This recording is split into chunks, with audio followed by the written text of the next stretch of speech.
नमस्कार जी। कहानियाँ यादों की में आपका स्वागत है। प्रस्तुत है मेरी आज की कहानी, दहेज के गहने।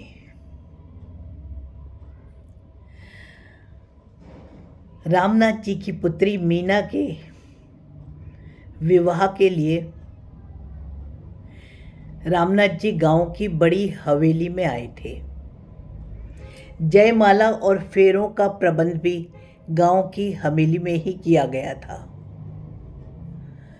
जयमाला से पहले फेरों पर बैठने के समय मीना को उसके ससुराल वालों के द्वारा दिया गया सोने का सेट पहनाया हुआ था,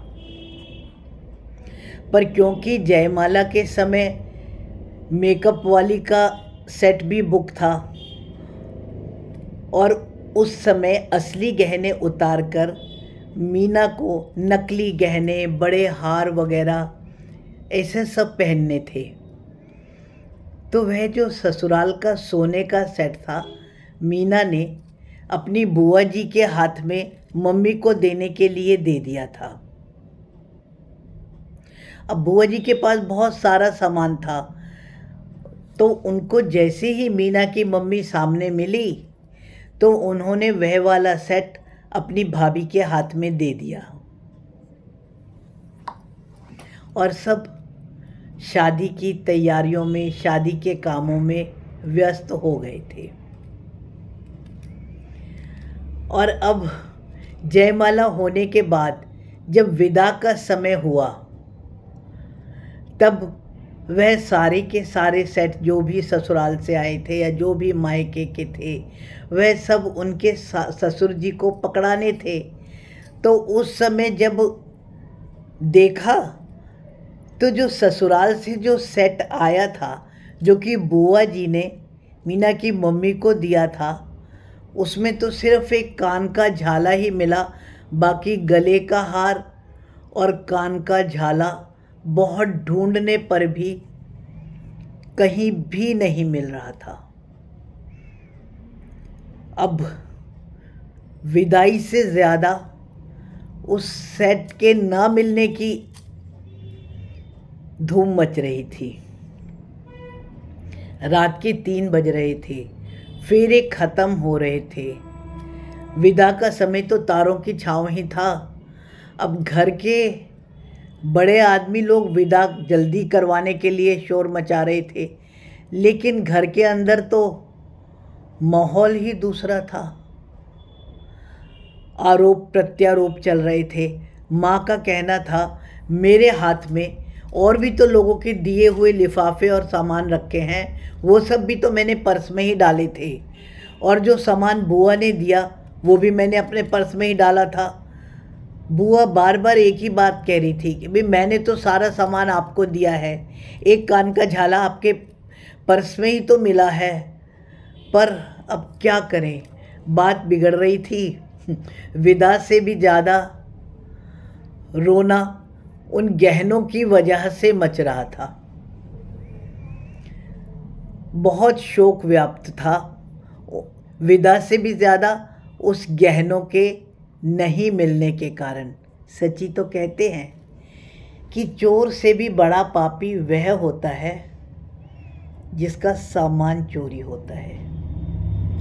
और क्या, चोर तो सिर्फ एक ही होता है, लेकिन सामान चोरी होने के बाद मन सबको चोर ही ठहरा देता है, चाहे कोई किसी का नाम ना ले रहा हो। लेकिन घर में तो 2 गुट बन चुके थे। अब बात लड़के वालों तक ना पहुंच जाए, पर पहुंचानी तो पड़ेगी ही। अब उनका क्या रिएक्शन होगा, वो क्या सोचेंगे, ये सब सोचकर सब डर रहे थे। और कई बड़ी बूढ़ी तो इसे अपशगुन से मिलाकर जोड़ रही थी। अब घर में कुछ जासूस प्रवृत्ति के लोग भी होते हैं, जिन्होंने कहा कि सबका बैग चेक करो। ऐसा प्रावधान कई वृद्ध औरतें भी दे रही थी।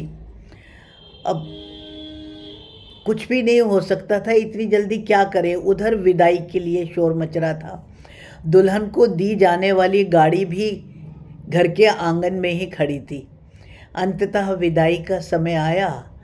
आदमियों द्वारा किसी तरह ससुराल पक्ष को इस विषय में खबर दी गई और उन्हें साथ साथ यह आश्वासन भी दिलवाया गया कि यह सेट उन्होंने जहाँ से भी खरीदा है उसी तरह का दूसरा सेट लड़की को दोबारा से खरीदवा दिया जाएगा। परंतु मीना के ससुराल पक्ष की औरतें इस बात को कैसे लेंगी? सबके मन में बहुत डर व्याप्त था। अब विदा होने के बाद घर में शोक सेट का ज़्यादा था या मीना के विदा होने का, कुछ कहा नहीं जा सकता। कुछ मेहमान भी जाने की तैयारी में थे। जब दुल्हन को दी जाने वाली गाड़ी के बाद दूसरी गाड़ी निकाली तो गाड़ी के नीचे कुछ सुनहरा सा दिखा। ध्यान से देखने पर पता चला, अरे ये तो वही सेट था जो शायद बुआ जी ने जब मीना की मम्मी को दिया होगा तो वह पर्स की बजाय नीचे गिर गया। घर के अंदर ही जब दूसरी गाड़ी आई होगी तो उसके टायर के नीचे वह सेट आ गया था। अब उस पिचके हुए सेट के आगे ही घर के बाहर की तरफ उसी मिट्टी में ही दूसरे कान का झाला भी मिल गया था।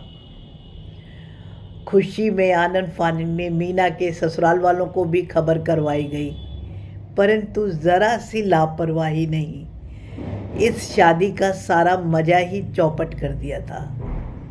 सेट तो चेंज हो गया था, परंतु यह घटना सबक के तौर पर सबको याद थी, याद है और रहेगी। ऐसे किसी भी हादसे के लिए आपका क्या ख्याल है? कुछ भी विचार हो तो कमेंट्स द्वारा सूचित करें। धन्यवाद जी।